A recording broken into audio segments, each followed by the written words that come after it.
Well, we're obviously looking forward to the first game. I'm sure the players are very much excited about having a game to play, trying to create an identity as a team, create value for themselves individually for how they compete, how they play.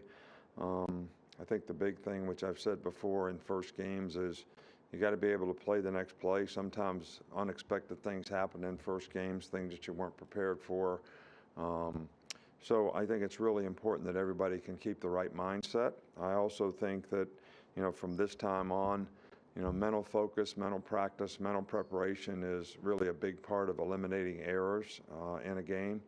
We can't practice that much more on the field, but we can practice a lot mentally, and I think that can have a huge impact on, how we can play and how we get off to what we hope is a very good start against a very good Miami team. So, we always look forward to playing in Atlanta. It's a great venue, Mercedes-Benz Stadium. People in Atlanta have always been great. Gary Stoken and that group has always been really great for us and treated us very well. So we're really looking forward to the opportunity. Okay, with that, Coach, we'll start with Mike Rodak. Mike, go ahead. Just how much of a reacclimation period might there be for players just having played in front of smaller crowds last year, now having 100% capacity and full crowd noise? Well, I think, anytime you're playing when you're a player, crowd noise does make a difference in a game, which we didn't have to deal with a whole lot a year ago. So a lot of the players that have played, last year, they'll have to get reacclimated to that. But I think being able to communicate with hand signals and not as much relying on verbal communication is always very important. I mean, we spent today, practicing that way with noise. We'll spend tomorrow practicing that way with noise. Um, so I think there is, some adjustment that players have to make. It's something that they have to get used to, and we try to do that by simulating it in practice as much as we can. We'll go to Nick Kelly with Tuscaloosa. Nick, go ahead. You mentioned about a week ago that Jalen Armour Davis is a little banged up. Where is he at right now, health-wise? He's doing great. He's really good, 100%, no problem. Um, Looking forward to playing.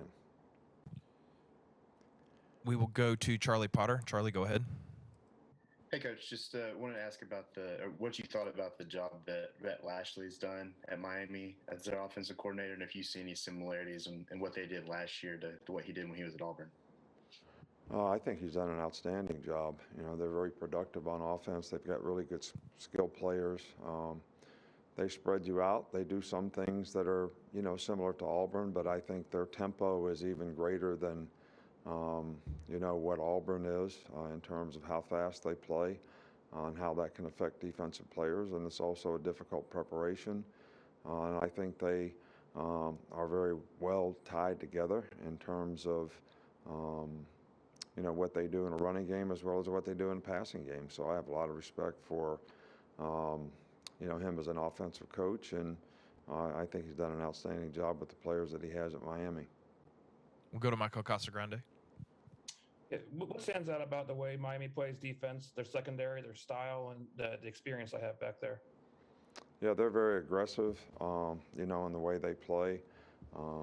Run a lot of corner cats. They play a lot of clamp coverage. Not that I expect anybody to know what that is, but their corners can be very aggressive, and they play very aggressive in the back end. They play man-to-man, and they're very aggressive in their style on defense.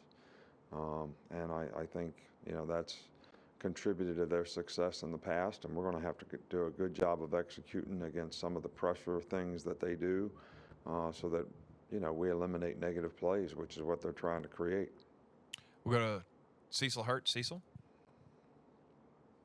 Coach, I know this isn't something you pay a lot of attention to, but your last three starting quarterbacks are all starting in the NFL this weekend, and just your thoughts. How does that happen, and what are your thoughts about those three guys?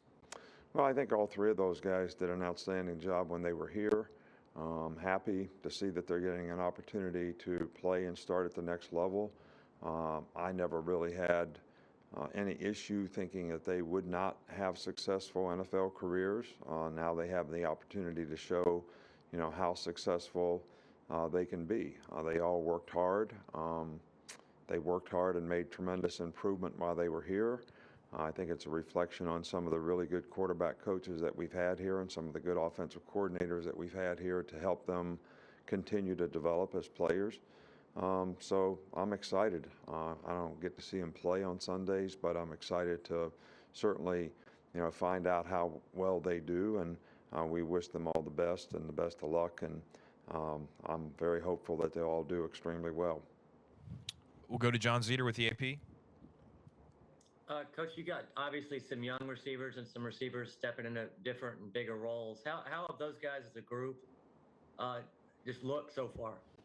Well, I think, some of them have done really, really well, and some of them have to be a little more consistent.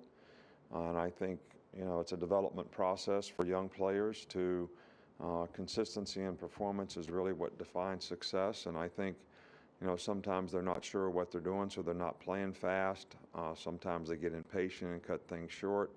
But they also have showed that they have, a lot of upside in terms of their ability to make a really positive contribution to the team. So it's going to be a little bit of a work in progress. And I think with all these guys, you're going to see some very bright signs. And I think sometimes, there's going to be things that we can identify that we still need to work on to help their development.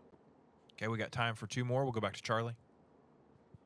Yeah, Coach, just wanted to ask you about the long snapper position. You obviously had a consistent guy there with Thomas Fletcher moving on, but what have you liked from Nealon Hibbett? What have you seen from that guy? He's good. He does a good job. He's got good velocity on the ball. He's accurate. He's fairly athletic in coverage. He's done a good job for us. So I'm very pleased with him and a lot of confidence in him. We'll finish up with Joe Gaither. Joe, go ahead. Coach, Miami enters the game with probably the most experienced offensive line in the country returning from the past years. What do you emphasize to your defensive front heading into a game against a unit that's so experienced?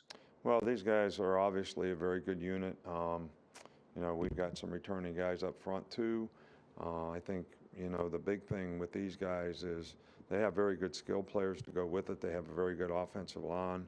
All the starters are back. And I think we're going to have to play with a lot of discipline up front, run and pass, because the quarterback's got a great ability to extend plays as well as run. And their offensive line is going to be a challenge for us to be able to, get the kind of rush and push the pocket like we need to affect the quarterback. So they also a very good running team. They had great balance, last year, which is obviously a tribute to the offensive line. So, our guys need to be up for the challenge, no doubt. All right, Coach, thanks for your time. All right, thank you.